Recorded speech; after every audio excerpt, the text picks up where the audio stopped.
ছাত্র জনতার গণ অভ্যুত্থানের মুখে শেখ হাসিনা ভারত পালিয়ে গেলেও আটকা পড়েছে তার সহযোগীরা।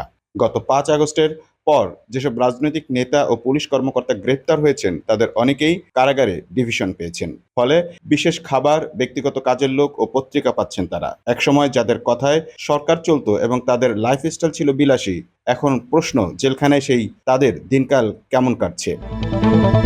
বন্দীদের বেশিরভাগেরই ঠাঁই হয়েছে কেরানীগঞ্জ কারাগারে। বিভিন্ন কারাগারে ডিভিশন পেয়েছেন ৪৭ জন, যাদের মধ্যে আছেন সালমান এফ রহমান, আনিসুল হক, দীপুমণি, জুনাইদ আহমেদ পলক, রমেশ চন্দ্র সেন, এম মান্নান সহ আরও অনেকে। তালিকা থেকে বাদ যাননি আইন শৃঙ্খলা বাহিনীর কর্মকর্তারাও। আওয়ামী সরকারের গুম খুনের মাস্টারমাইন্ড জিয়াউল হাসান পেয়েছেন প্রথম সারির ডিভিশন। এ তালিকায় আছেন সাবেক আইজিপি শহীদুল হক, আবদুল্লাহ আল মামুন, সাবেক ডিএমপি কমিশনার আসাদুজ্জামান মিয়া, এডিসি কাফি ও একসময়ের প্রভাবশালী র্যাব কর্মকর্তা সোহাইল।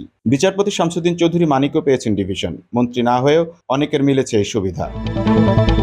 কারা কর্তৃপক্ষ জানায়, ডিভিশন পাওয়া আসামিরা থাকেন আলাদা একটি রুমে, যেখানে থাকে একটি বিছানা, কাঁথা, বালিশ, টেবিল চেয়ার ও ফ্যান। মেলে ব্যক্তিগত টয়লেটের সুবিধাও। প্রতিদিন ২টি পত্রিকা দেওয়া হয় তাদের। খাবারের তালিকায় সকালে থাকে রুটি, সবজি ও ডিম, দুপুরে ভাত, মাছ অথবা মাংস ও ডাল, রাতে ভাত, মাছ ও সবজি। কারা অধিদপ্তরের এআইজি জান্নাতুল ফরহাদ বলেন, অন্যান্য বন্দীদের মতো একই পরিমাণের খাবার পাচ্ছেন তারা, শুধু মাছ মাংস ২ বেলা হয়।